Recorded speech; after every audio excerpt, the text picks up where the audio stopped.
Assalamualaikum warahmatullahi wabarakatuh.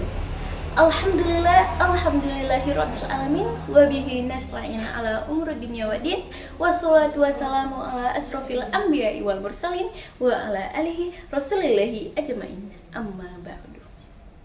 Pertama dan utama sekali, marilah kita ucapkan puji dan syukur kita kehadiran Allah Subhanahu wa Ta'ala yang mana telah memberikan rahmat dan hidayahnya kepada kita semua sehingga kita dapat bertemu di video ini dalam keadaan sehat walafiat.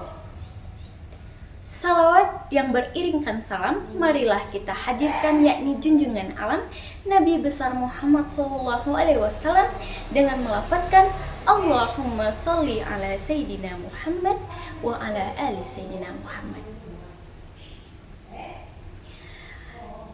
Hi, hello everyone, welcome to my video. Saya Sarli Rafsanjani, NIM 22302054. Prodi Bimbingan Konseling Islam. Di sini judul public speaking yang akan saya bawakan ialah kekerasan seksual dan pemerkosaan.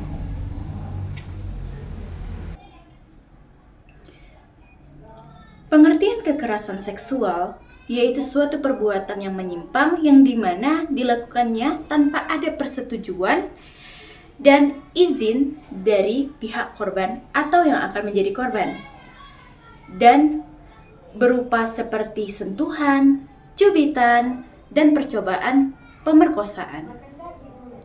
Bukankah hanya karena kontak fisik doang, tapi ada yang lain juga, seperti lisan atau ucapan atau lontaran, seperti hinaan, penghinaan yang mengarah ke seksualitas,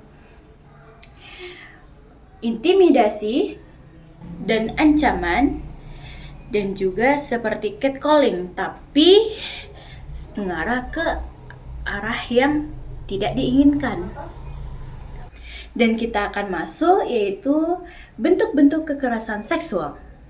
Yang pertama yaitu pemerkosaan, yang kedua kekerasan seksual, yang ketiga pelecehan seksual, yang keempat eksploitasi seksual, yang kelima intimidasi seksual, yang keenam yaitu pemaksaan aborsi, yang ketujuh pemaksaan kontrasepsi, yang kedelapan pemaksaan perkawinan, dan yang kesembilan dan yang terakhir yaitu pemaksaan perbudakan dan penjualbelikan seksual.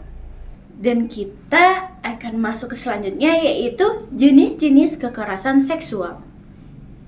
Yang pertama yaitu familial abuse. Familial abuse bisa disebut dengan incest. Incest yaitu korban dan pelaku memiliki hubungan darah atau keluarga seperti ayah, paman, kakek, dari saudara, kakak, adik, dan juga bisa dalam lingkup keluarga walaupun tidak saudara dikatakan seperti ayah tiri, ibu tiri, atau persepupuan. Yang kedua yaitu extrafamiliar, yang dimana orang-orangnya termasuk kenal dan tidak kenal atau orang asing seperti teman, tetangga, teman online, bisa juga pacar, dan juga sahabat juga bisa. Nah, jadi bisa dikatakan bisa di lingkup sekitar kita maupun itu orang lain yang tidak kita kenal. Nah, yaitu yang lainnya ada fisik, non fisik, verbal, dan juga daring. Daring yang dari teknologi, informatika dan komunikasi seperti smartphone, HP, yaitu kalau bisanya Gen Z bilang itu namanya VCS atau video call sex. Yang satunya lagi CS yaitu call sex. Dan kita akan masuk yaitu dalam segi dampak. Dampak apa sih yang terjadi jika mengalami kekerasan seksual? Itu ada 3, yaitu dalam fisik, psikologi, dan sosial. Yang fisik pasti akan mengalami yaitu cedera, memar, maaf di bagian alat vital. Alat vital ya. Dan juga mungkin di dalam area yang lain, mungkin ada kekerasan hal yang lain selain area yang sensitif.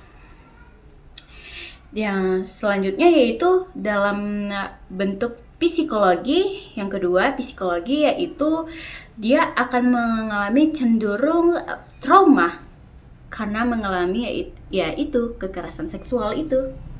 Dan dia akan mengalami disorder yang sangat cukup parah. Udah itu selalu menyendiri, kurangnya komunikasi, takut misalnya berbicara dengan orang lain, bisa dikatakan dia tidak percaya lagi dengan orang di sekitarnya, merasa takut dan juga merasa kayak dia itu sudah benar-benar hancur. Ya namanya korban ya kan. Yang selanjutnya yaitu dalam yang ketiga, sosial. Yang di sosial ini pasti kita sudah tahu, jika sudah korban mengalami kekerasan seksual, dia akan mengalami tekanan di dalam lingkungannya, ya dalam masyarakat, politik, mau itu dalam lingkup dia akan menjenjang pernikahan nanti, ketemu orang yang baru, kehidupan yang baru, pasti dia akan mengalami kesulitan. Dan kita akan masuk yaitu pencegahannya. Mungkin pencegahan ini hanya sebagai teguran dan edukasi, dan tidak mungkin akan menjadi penolong juga, tetapi akan menjadi pengingat. Yang pertama yaitu meningkatkan percaya diri dan edukasi diri tentang hal-hal yang tidak memungkinkan. Yang kedua yaitu penegakan hukum yang kuat. Kita harus mempelajari hukum, bukan mempelajari hukum aja, tapi berusaha untuk melindungi diri, tapi dalam berbentuk kita dilindungi oleh hukum negara. Yang ketiga yaitu menimbulkan kesadaran diri dalam diri masing-masing. Kesadaran diri yaitu kita sadar jika kita akan melakukan sesuatu,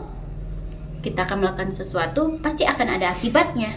Sehingga kita akan sadar diri dan tidak akan melakukannya. Dan yang terakhir yaitu membatasi diri dalam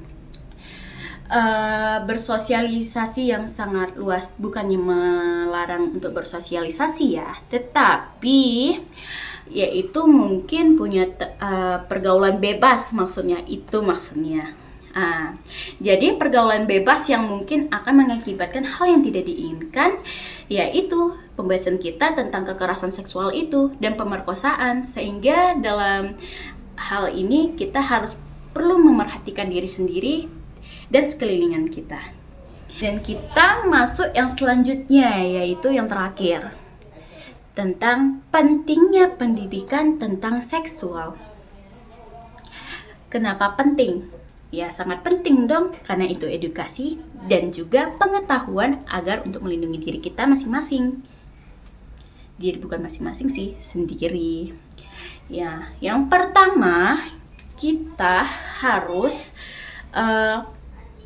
agak membatasi tentang yang namanya smartphone atau informasi yang terlalu luas dan bebas, sehingga dampak negatifnya tuh terlalu kita hayati, sehingga hal-hal yang gimana sih, bisa dikatakan pasti ada hal-hal yang vulgar yang ada di smartphone kita.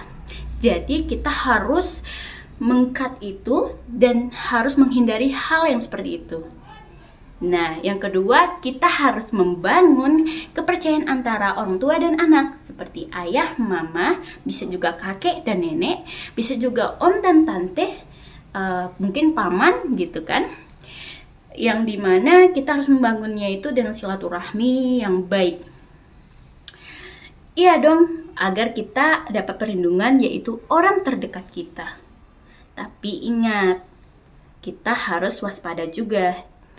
Dan tidak, yaitu juga yang lebih baik sih, yaitu jika ada misalnya kita sebagai perempuan, yaitu menutup auratnya. Menutup auratnya dari mana? Walaupun itu seorang ayah, kita harus menutup auratnya karena kita mungkin sudah dewasa kan, bukan mungkin lagi, memang akan dewasa.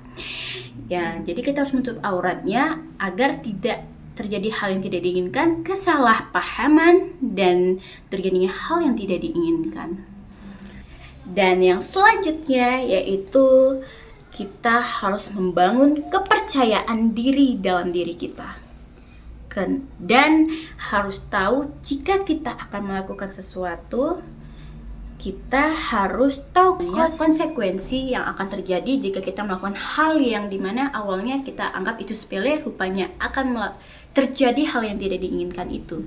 Yang tidak diinginkan ya. Nah, yang terakhir, mungkin itu berapa ya? 4. Yang terakhir yaitu edukasi tentang seksualitas. Kita kenapa harus mengetahuinya? Bukannya itu buruk ya, bukannya itu negatif ya, tidak. Tetapi kita hanya untuk biar kita bisa agar menjauhi, meng-cut off hal yang tidak baik itu. Tapi kita tahu itu tidak baik, yaitu jangan terlalu dekat dengan lelaki, terlalu memakai pakaian yang begitu vulgar, lebih baik menutup aurat yang tadi yang saya katakan. Dan yaitu pertemanan, ya hati-hati pergaulan bebas ya teman-teman. Nah itu dia, jadi mengerti kan ya kenapa perlunya edukasi itu. Edukasinya itu kita tahu bagian mana yang tidak boleh disentuh dan orang mana yang tidak boleh terlalu dekat, yaitu lawan jenis. Sebenarnya bukan lawan jenis juga, sekarang sudah banyak sih yang sesama jenis juga. Jadi harus hati-hati ya teman-teman. Nah, dari hal yang penjelasan yang panjang tadi, nggak terlalu panjang juga sih ya, tetapi itu saja. Dan ini kesimpulannya, yaitu ingat, kekerasan seksual itu dapat mengakibatkan yaitu cacat psikis dan cacat fisik. Ya, kenapa? Ya, begitulah kita mengalami kekerasan. Dan itu membuat kita hancur dari fisik juga yang tadi, sosial, dan juga dalam diri kita, yaitu pokoknya dalam diri lah, ya kan, secara psikologis. Nah, dan oh iya, ada sepenggal ayat yang saya ingat, yaitu la taqrabuz zina, janganlah engkau mendekati zina. Ini hanya mengingatkan ya, yaitu terdapat dari surah Al-Isra ayat 32. Dari sepenggal ayat tersebut, sekian, hanya itu yang dapat saya sampaikan. Lebih dan kurangnya saya mohon maaf. Oh iya, ada pantun. Buah semangka, buah manggis, apa? Cakep. Itulah yang paling manis.